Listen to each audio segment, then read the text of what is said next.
હોળીનો તહેવાર નજીક આવી રહ્યો છે અને આ સાથે ફાગણ મહિનાના શુભારંભની સાથે વસંત ઋતુ પણ શરૂ થઈ। આ સમયે પ્રકૃતિના સુંદર રંગોને પ્રદર્શિત કરતી પ્રાકૃતિક ઝળહળતી સુંદરતા આપણા આસપાસ ફેલાઈ રહી છે। પંચમહાલ જિલ્લામાં ખાસ નોંધપાત્ર એક ફૂલ છે કેસુડો, જેને પલાસ તરીકે પણ ઓળખવામાં આવે છે। તે માત્ર એક સુંદર ફૂલ નથી, પરંતુ એક વિશિષ્ટ આયુર્વેદિક ગુણોથી ભરપૂર છે, જે ત્વચા, શરીર અને મનોવિજ્ઞાનને ઠંડક અને આરોગ્યદાયક ફાયદા આપે છે। કેસુડો મૂળ આયુર્વેદ ગુણોનો ભંડાર હોવાથી ગોધરાના સાર્વજનિક કોમર્સ કોલેજના વિદ્યાર્થીઓ અને વિદ્યાર્થીનીઓ સહિત અધ્યાપકો પણ આ વખતે હોળીને કેસુડાના કલરથી જ ઉજવવાના છે।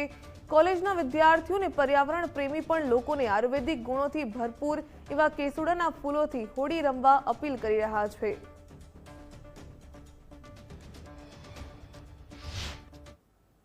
પલાસની વાત કરીએ તો ખાસ કરીને આપણે પંચમહાલ જિલ્લામાં ખૂબ જ મોટી માત્રામાં થાય છે અને આ અત્યારે સિઝન જ છે કે ભરપૂર માત્રામાં તેમાં આપણે જોવા મળી શકે છે।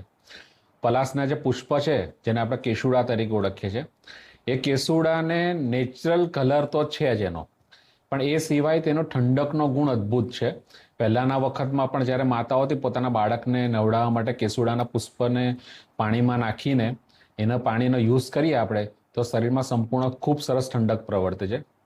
ઇવન જેને પિત્તની પ્રકૃતિ છે, જેને ખૂબ જ ગરમ પ્રકૃતિ રહે છે, એનું શરબત બનાવીને પણ આપણે યુઝ કરી શકીએ છીએ। તેનાથી પણ શરીરમાં ખૂબ ઠંડક થાય છે। ઘણા લેડીઝને લગતા રોગોમાં પણ ખૂબ સરસ એનું પરિણામ છે। ચામડીના રોગો હોય, આપણે કહીએ ને કે અમારી ભાષામાં તેને પલાસ એટલે કે કેસુડાને એન્ટીફંગલ અને એન્ટીબેક્ટેરિયલ ઇફેક્ટ છે એની, તો જેને ચામડીના ગંભીર રોગો હોય છે તેમાં પણ ઠંડક પ્રસીને ખૂબ સારું પરિણામ પ્રાપ્ત થાય છે। આ સિઝનમાં હું તો ખરેખર લોકોને કહીશ કે પલાશનો ભરપૂર ઉપયોગ કરે। હોળીનો તહેવાર હમણાં નજીકમાં છે, ત્યારે પંચમહાલ જિલ્લો કે જે કુદરતી સૌંદર્યથી ભરપૂર છે, તો આપણા પંચમહાલ જિલ્લાની અંદર કેસુડાના ખૂબ જ મોટા પ્રમાણમાં વૃક્ષો આવેલા છે। આ કેસુડાને આપણે ગુજરાતીમાં ખાખરો કહીએ છીએ, જ્યારે સંસ્કૃતમાં એને પલાશ કહેવામાં આવે છે। તો આપણા જિલ્લાના મુખ્ય વૃક્ષ કેસુડાનો જો હોળીના તહેવારમાં ઉપયોગ કરવામાં આવે, તો કેસુડાના ફૂલથી હોળીનો તહેવાર રમવામાં આવે તો એનાથી આપણને ઘણા બધા ફાયદા થાય છે। એની સામે હોળીની અંદર રંગોના તહેવારની અંદર જ્યારે કેમિકલ યુક્ત રંગોનો ઉપયોગ કરવામાં આવે તો એનાથી આંખોને પણ નુકસાન થાય છે, ત્વચાના રોગો થાય છે, ચામડીના વિવિધ પ્રકારના રોગો થાય છે।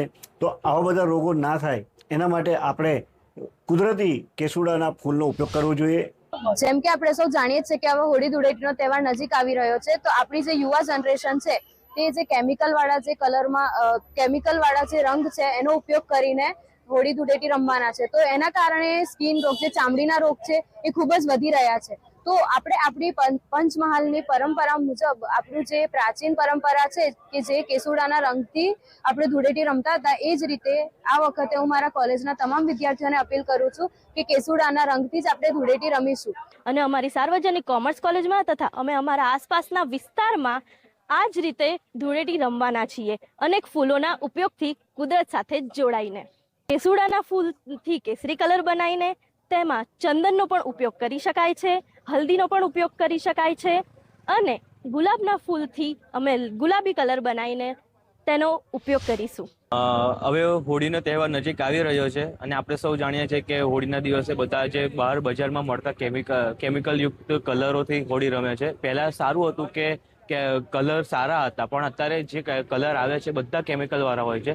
તેથી અમે સૌ કોમર્સ કોલેજે નક્કી કર્યું છે કે કેસુડાના ફૂલથી જે રંગ બને છે એનાથી જ હોળી ધૂળેટી રમીશું, કારણ કે એના ઘણા સૌ ફાયદા છે। કેમિકલવાળા કલર જો આંખમાં જાય તો ત્યાં આગ જવાની બી શક્યતા રહે છે, પણ કેસુડાના ફૂલથી જો કેસુડાના રંગથી આપણે હોળી રમીએ તો તે ગમે ત્યાં જાય પણ તેનાથી કોઈ શરીરમાં નુકસાન નહીં થતું। તેના ખૂબ ફાયદા છે, જેમ કે શરીરની અંદર ઠંડક રહે છે અને કેસુડાના ફૂલથી નાહવાથી જે શરીરને ગરમી છે એ દૂર થાય છે।